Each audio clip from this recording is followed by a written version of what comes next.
Hai, halo guys. Hari ini gue udah kedatangan guest star temen gue yang tadinya seorang bikers, ya kan? Sekarang dia lebih memilih ke jalur pemerintahan. Gue juga nggak tahu gimana jalannya gitu ya. Nah, kita simak terus videonya, oke?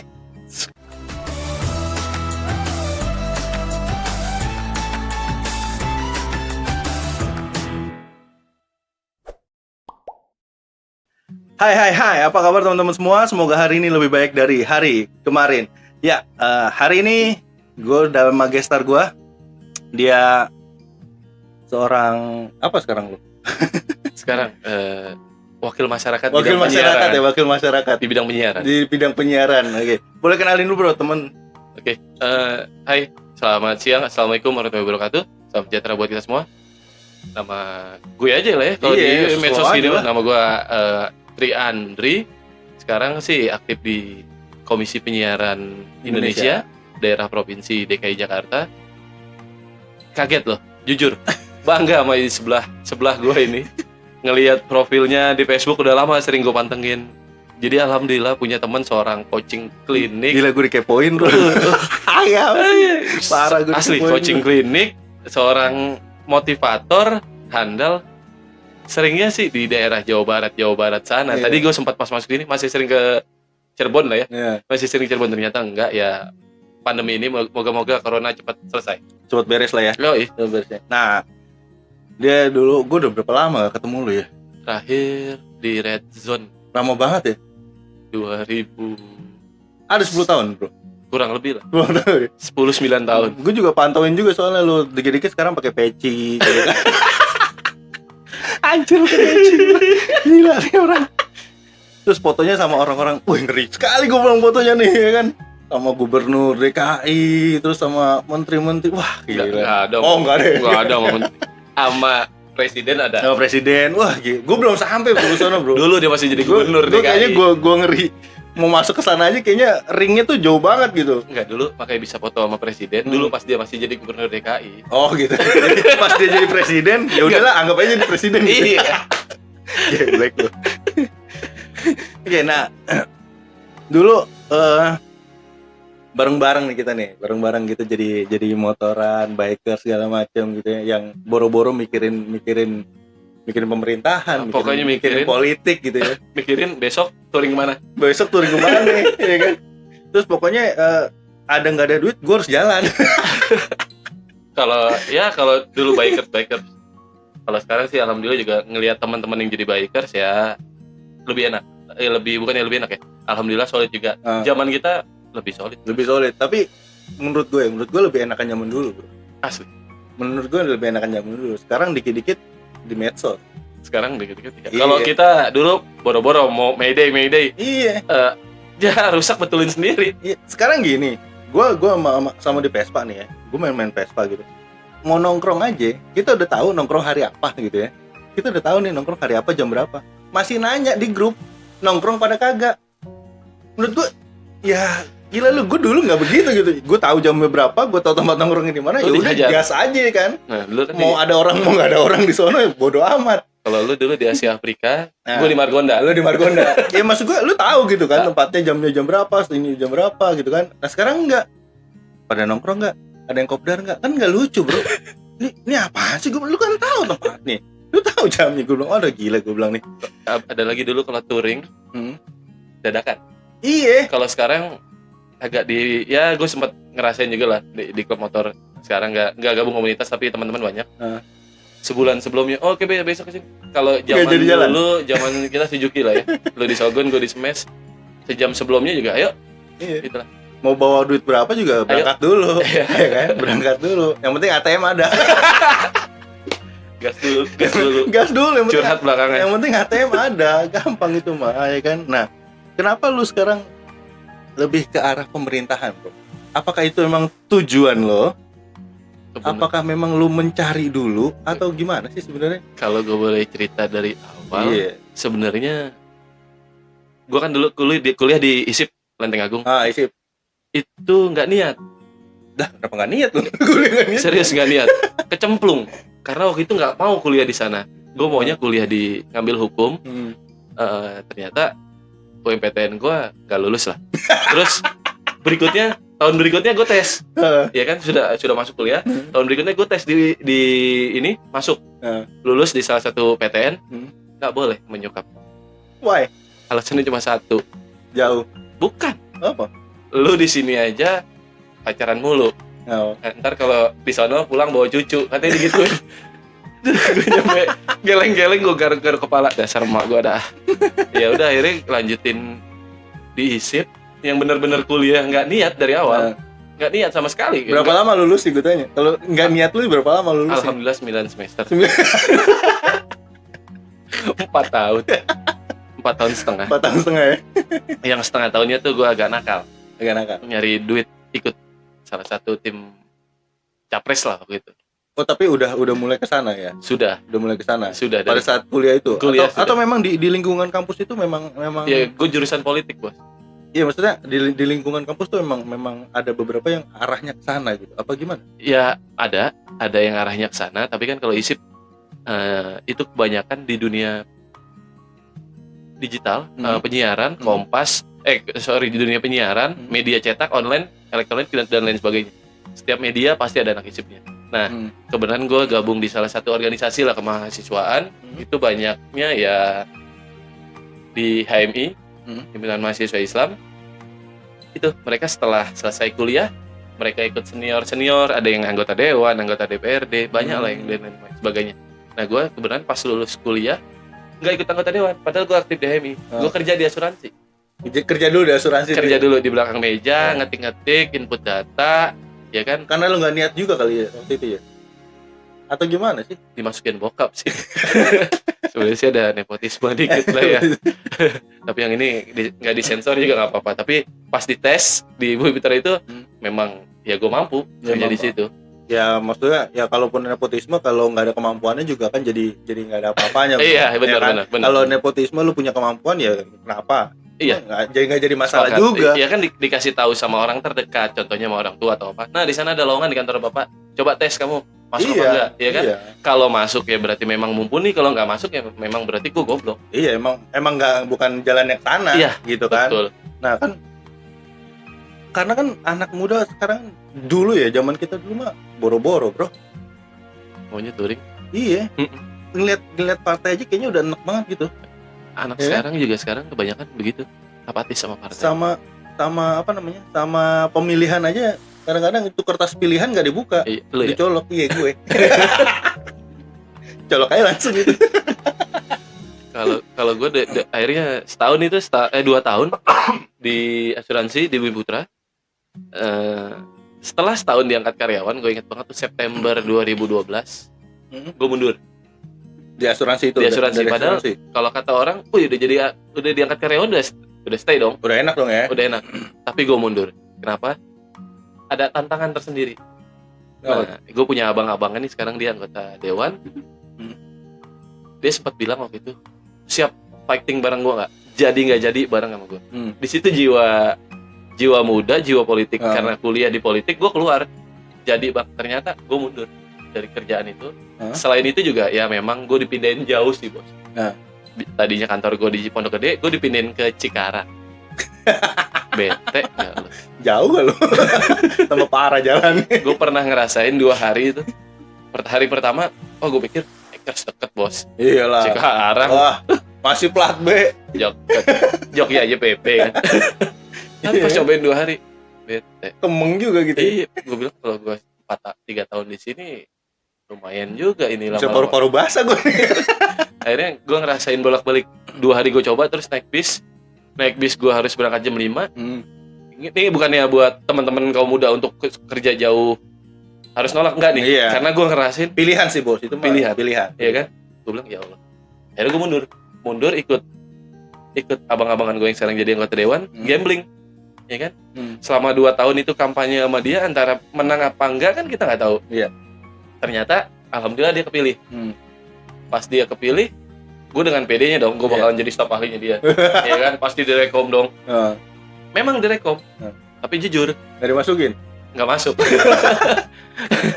Ya alhamdulillah dari 2014 sampai 2017 memang selalu gue ikut sama dia, disuruh kemanapun gue oke aja. Biarpun yang namanya kondisi uang, mungkin kalau anak-anak muda sekarang ikut anggota dewan gak digaji, gak ada yang percaya kali. Nah itu gue baru mau tanya tuh. Soalnya kan gini ya, kan lu 2 tahun nih, 3 tahun. 3 tahun ya, lu 3 tahun.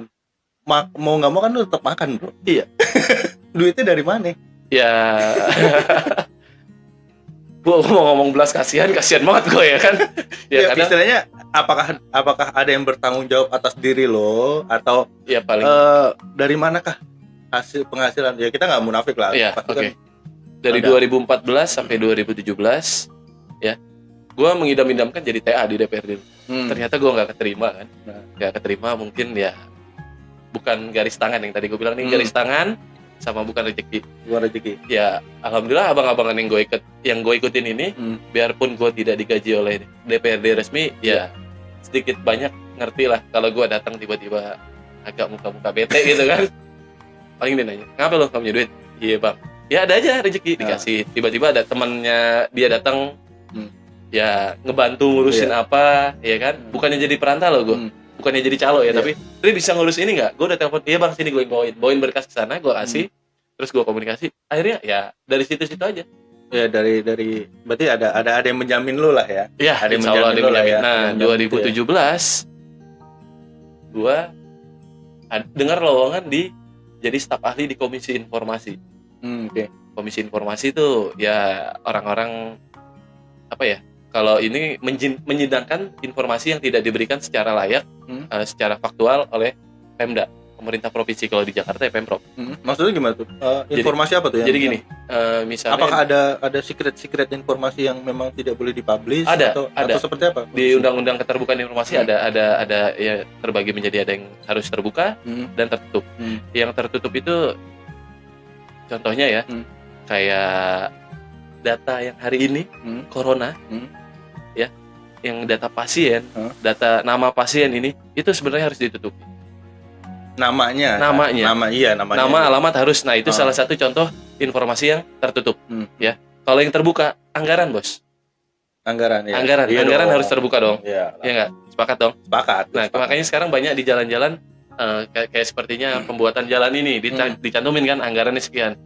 Tapi kebanyakan warga atau teman-teman ya lembaga swadaya masyarakat ya khususnya kalau waktu gue di Komisi Informasi jadi staf ahli, mereka menanyakan anggaran secara detail. Oke. Ya. Nah itu boleh dibuka. Ada beberapa yang boleh dan ada yang tidak, tergantung nanti di majelis hakimnya.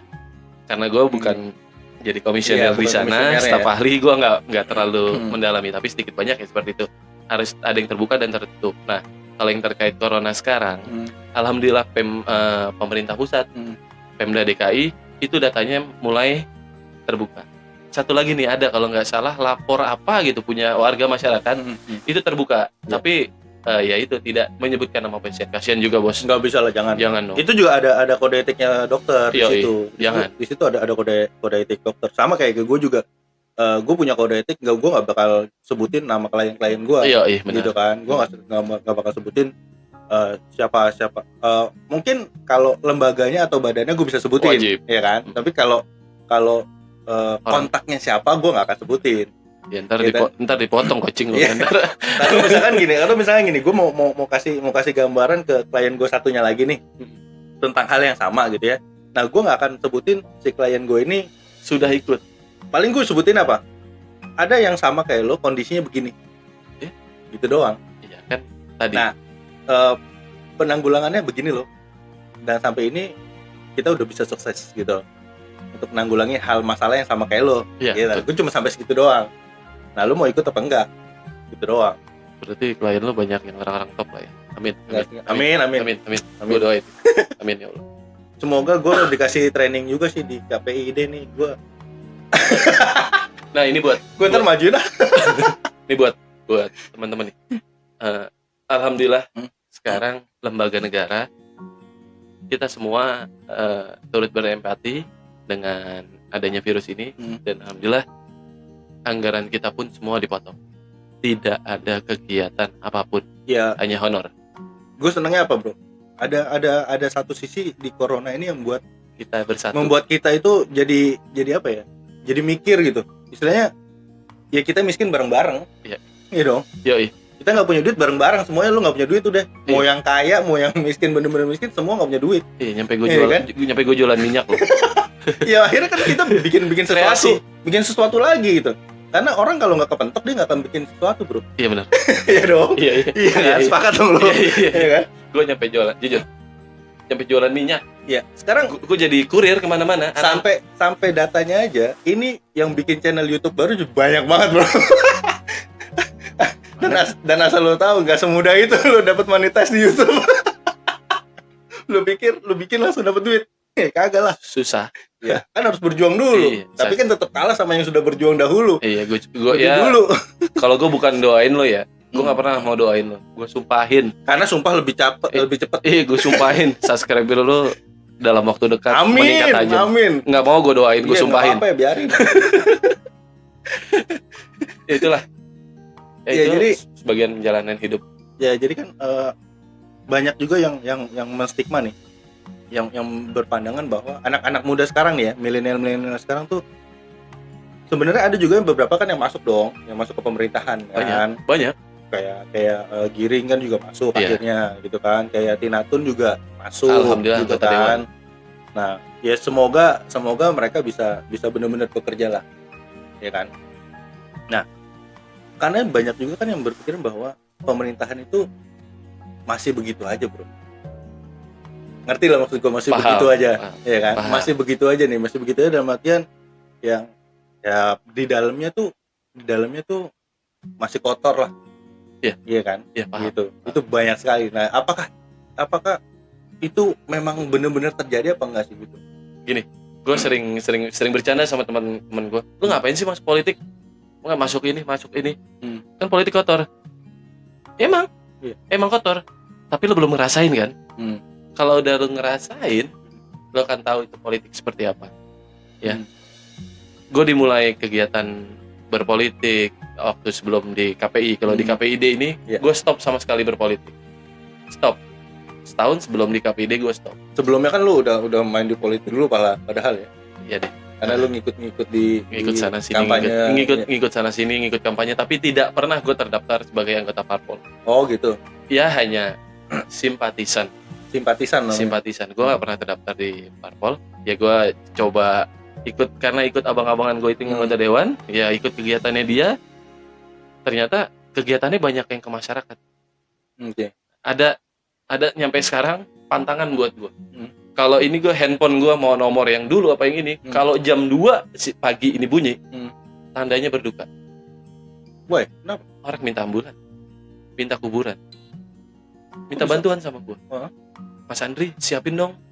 Saya minta ini ambulan dari Pemda, ya, ambulan jenazah.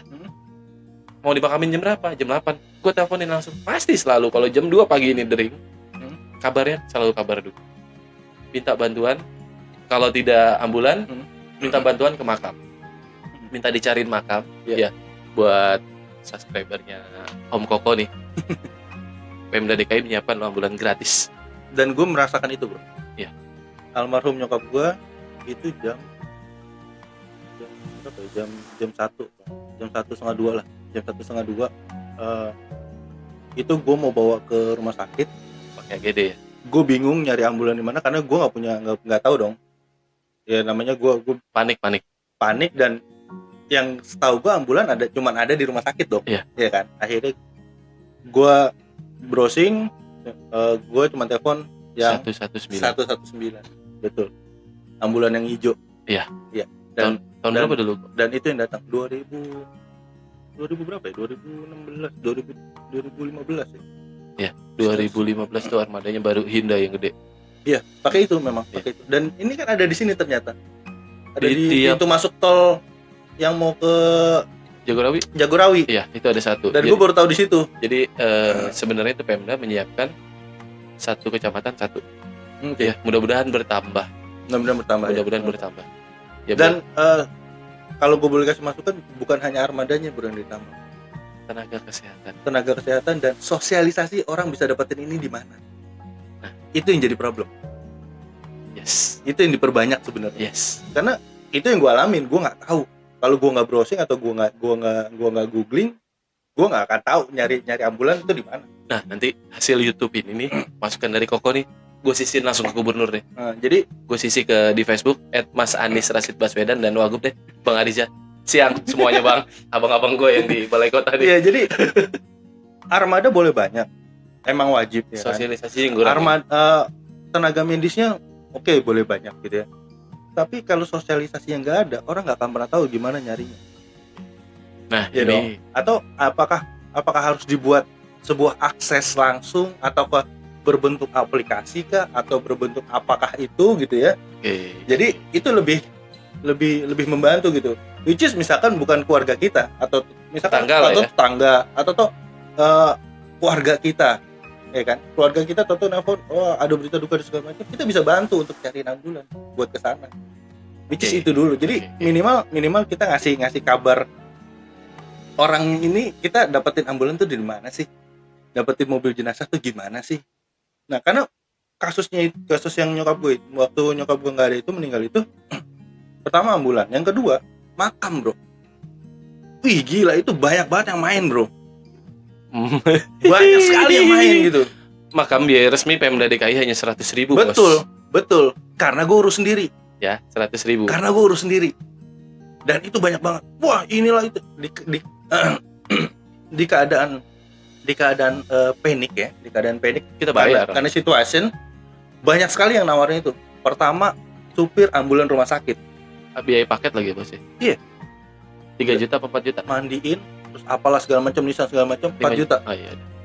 4 sampai 5 juta waktu Iya. itu. Nah, supir ambulan, gue bilang tar dulu, sama istri gue, sama adek gue bilang tar dulu, gue bilang tampung aja dulu. Itu yang gue bilang adalah tampung dulu. Berapa? 4 juta. Sampai orang sini Dari sana lah ya. bilang lah, tau orang datang ke sini aja. 2 Gue juta juga setengah. nggak tahu dari mana. 2 juta setengah, ada yang 3 juta, ada yang segini. Gue bilang, nih apaan sih? Gue bilang nih lucu banget nih, gue bilang nih. Udah tar dulu, gue bilang. Akhirnya RT nanya gue, mau dimakamin di mana? Gue nggak tahu dong, mau dimakamin di mana gitu kan. Di sini ada dekat Di makam-makam.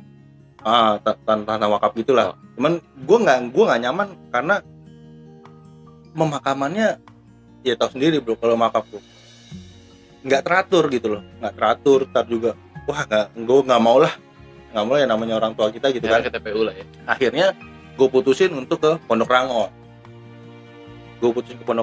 Gue sendiri yang berangkat ke Pondok Rangon. Gue Cek. cari tahu gimana kalau mau makamin. Ternyata oh yaudah makamin aja, masukin dulu, bayarnya Iya, belakangan. Dapat bayar di belakang. What? Gue bilang, ini orang ngapain semua yang datang? Gue bilang, ini orang 3 juta, 4 juta, 2 juta setengah, sampai 5 juta. Ini orang apa sih? Gue bilang, gue bisa makamin dulu,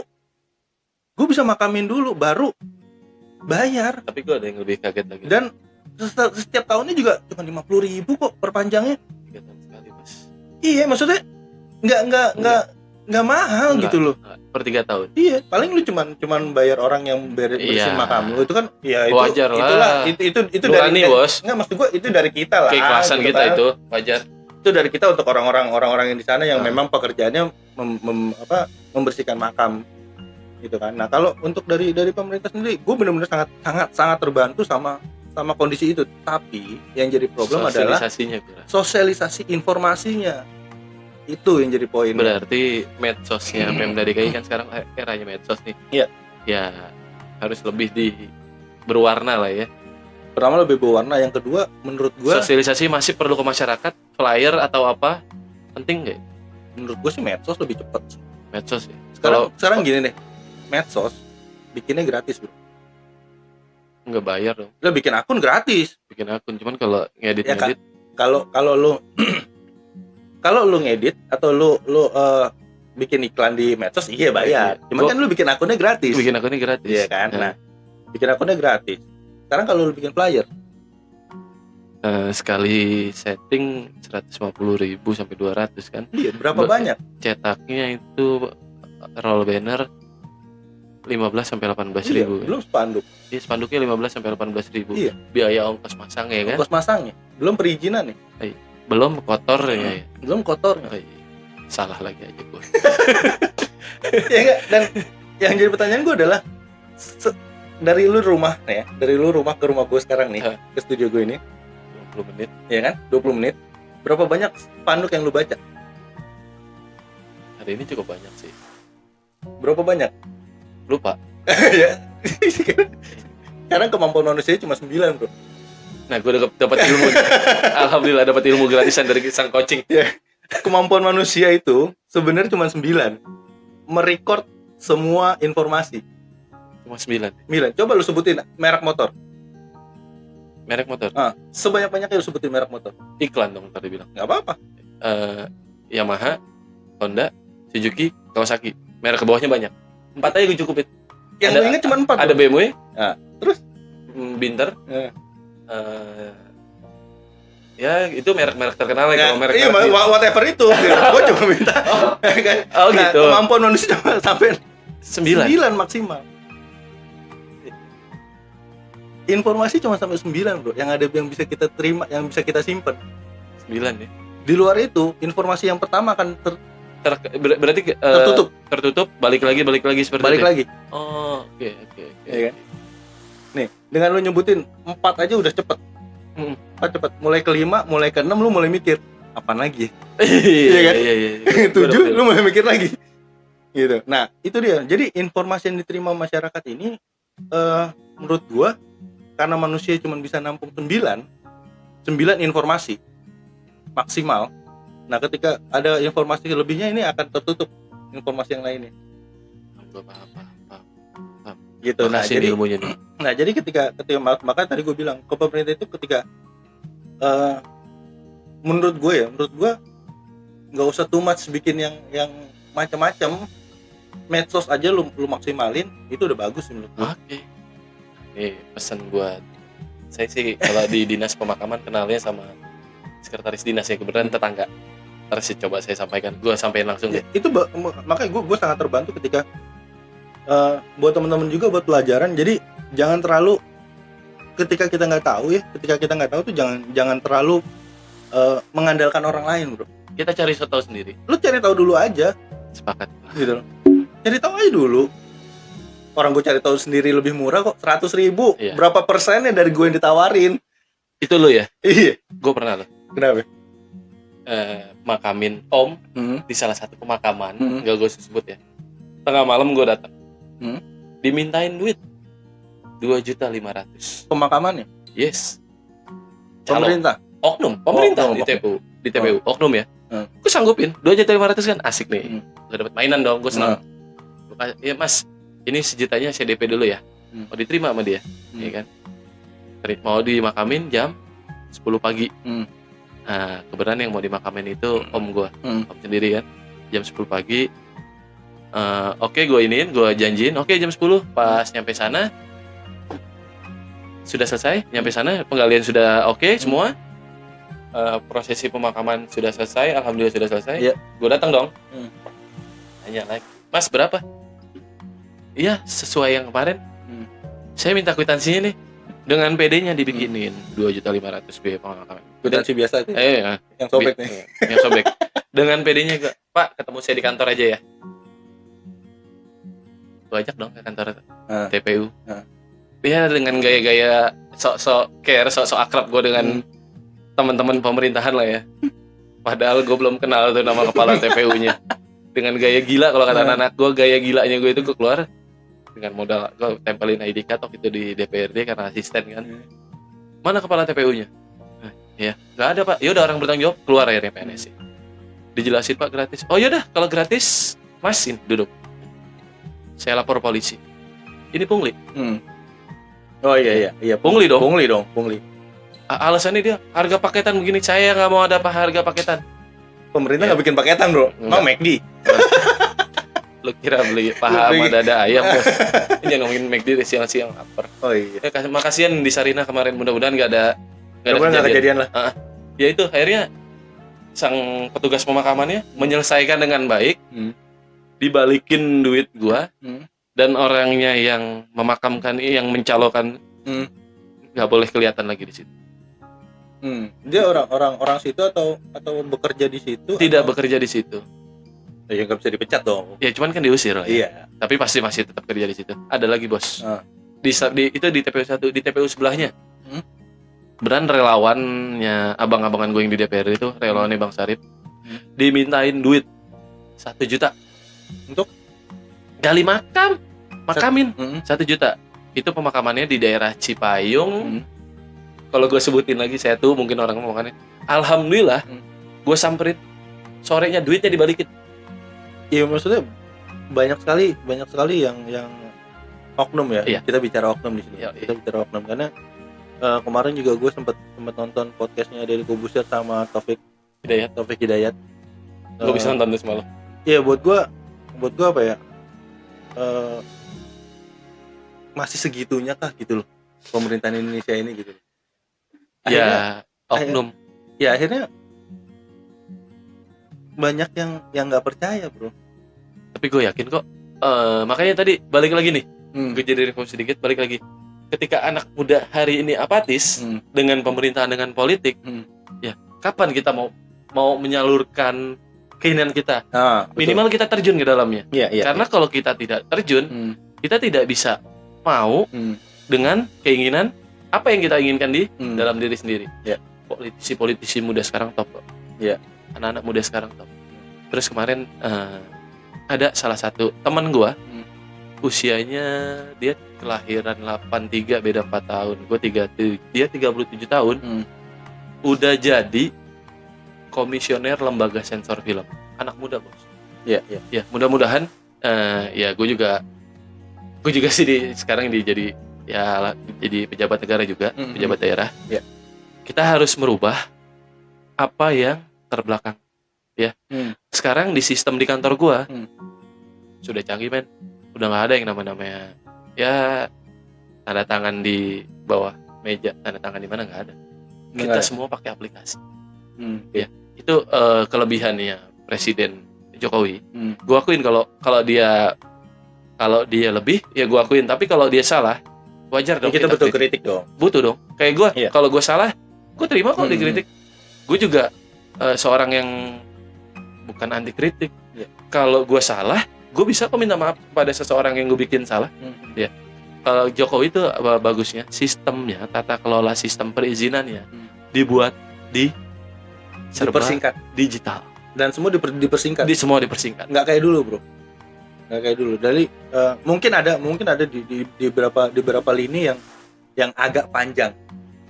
Ya, prosesnya. Agak panjang. Agak panjang prosesnya. Tapi ada beberapa yang membuatnya jadi lebih baik sih menurut gua. Yes. Ya.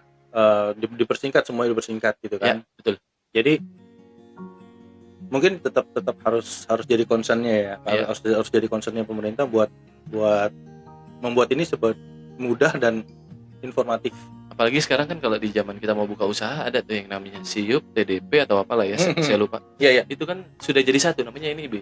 Iya. Nomor induk berusaha. Kemarin gue bikin itu soalnya. Nah, bikin pusing nggak lu? Enggak sih. Enggak. Tapi karyawan sudah ada dong, BPJS yang sudah punya, ininya sudah punya. Iya, maksudnya kalau dulu kan harus bikin SIUP lah. Iya. Ini panjang. Kalau sekarang kan jadi satu, namanya NIB, nomor induk berusaha. Tapi banyak vendor ketika kita ajuin itu nggak ngerti, bro. Mereka belum punya. Iya, karena mereka masih perusahaan lama. Iya, betul. Perusahaan lama dan basicnya yang mereka punya doang. Yang mereka punya SIUP, TDP dan kawan-kawannya. Iya. Padahal sekarang kalau apapun yang berlaku ya NIB itu. NIB kan udah satu Iya. ini doang kan, satu Iya. lembar doang kan. Itu isinya udah termasuk usaha kita apa bidangnya dan sub-subnya semua gitu kan. Di KLBI ya kamusnya. Nah itu kan udah menurut gue jadi simpel, tapi ada beberapa perusahaan yang ketika kita majuin itu nggak ngerti NIB apa nih? NIB apa nih. saya minta TDP sih PPP. Gue bilang aduh, lu cari tahu dulu deh. Nggak, kalau temen-temen gue bilang nih NIB daging dari mana nih, tempe apaan lagi nih, gue jelasin satu-satu. Oh gitu, bikinnya gampang kok. Online bisa. Tapi ya syaratnya harus lengkap. 10 hari sih kemarin gue bikin. 10 hari. 10 hari tinggal urus pajaknya doang. Pajaknya kan langsung ke kantor pajak kan. Iya, betul. Kita keluarin kartu. Kita urusnya ke Kementerian Keuangan. Nah, sebenarnya kan bisa ngajuin online dulu. ngajuin online dulu, baru nanti kita tinggal ke kantor pajak ambil kartunya doang, gitu kan. Sebenarnya sih udah lebih simpel. udah lebih simpel. Jadi dan menurut gue yang jadi problem di mindsetnya masyarakat ini adalah kotornya si politik itu, bro. Iya kan, gitu loh. Jadi kita nggak bisa pungkirin itu, dan menurut gue ya semoga politik di Indonesia bisa lebih bersih lah. Amin. Bisa lebih bersih. Gue dapat ilmu lo yang paling bagus. Menurut gue bagus dari abang-abangan gue tuh yang di DPRD DKI. Dia selalu mengajarkan gue jika lu mau jadi politisi, jangan pernah lu nyogok yang namanya rakyat. Kenapa bang? Gue tanya. Kenapa bang? Kalau lu nyogok, otomatis lu pengen balikin duit itu secepat-cepatnya dengan cara apapun. Betul. Ya kan? Ini pikiran gue yang tertanam sampai hari ini nih di sini. Gimana caranya ini kampanye keluar uang wajar dong. Jadi kayak bisnis, bro. Iya. Jadi kayak bisnis. Nah, jadi kan kebanyakan politik dulu kan begitu. Iya. Kalau sekarang sih gue ngeliat mereka kampanye ini teman-teman senior di DPRD, DPR RI, mereka lebih memoles dengan cara yang bagus. Ya. Itu yang tadi gue nyampe sekarang terpatri. Gimana caranya kampanye kita jadi anggota dewan, kita bisa menjalankan amanah tapi tidak keluar duit banyak. Nah kan, karena kan kebanyakan gini, gue kampanye keluar 500 juta nih, berarti gue kalau gue masuk gue harus dapat nih. Iya, harus balik modal, bos. Iya, harus balik modal dong. Minimal balik, lebih ya syukur, diem aja, gitu kan. Ya kalau lebih buat tahun besok. Nah makanya kan banyaknya politisi stres yang tidak terpilih kan karena itu, bro. Iya, karena mereka cari jalan singkat. Dan juga ya gue pesan buat malah berhutang ke teman-teman nih yang generasi muda tadi apatis berpolitik. Ya lu ajarin dong teman-teman di keluarga, yuk kita memilih, kita pantau. Ya, kita pantau, kalau ada apapun ngadulah dengan wakil rakyatnya. Insya Allah terbuka kok. Mereka terbuka. Ya, banyak senior gue di DPRD, abang-abangan di DPRD, ketika kita respon, kita silaturahmi mereka welcome. Mungkin lu kenal, bro. Kalau yang nggak kenal di WA boro-boro dijawab kali. Jawab. Insya Allah jawab. Kalau gue yang jadi dewan. Iya, kalau dapat nomornya juga. Agak susah sih. Nyari dari mana gitu kan? Ya kan? Kayak kemarin ke yang bantuan pemerintah tuh. Yang buat sembako. Bukan buat sembako, bukan yang 600.000. Gue nggak tahu tuh kalau yang 600.000. Nah, itu kan sempat ada tuh di DLC, gue nonton DLC itu Restra, kalau nggak salah. Ada Gojek juga. Gojek menanyakan, gue ngambilnya di mana? Nah, ini ada bantuan dari pemerintah nih sekian triliun buat dana ini segala macam. Oke. Kan kita juga nggak ngeliat, bro, itu duitnya di mana. Kalau ngambilnya di mana? Iya bener dong. Iya benar. Bener dong. Untuk rakyat yang biasa, gue ngambilnya di mana 600.000? Gue minta RT teriak. Lu ngapa jadi minta gue, kan begitu? Emang RT duitnya banyak. Iya makanya kan. Minta kelurahan juga. Mau boro-boro ketemu lurah, ketemu staf-stafnya doang. Dan informasi sampai di situ. Terkadang. Iya. See you on the next video. Semoga hari ini lebih baik dari hari kemarin. Bye-bye.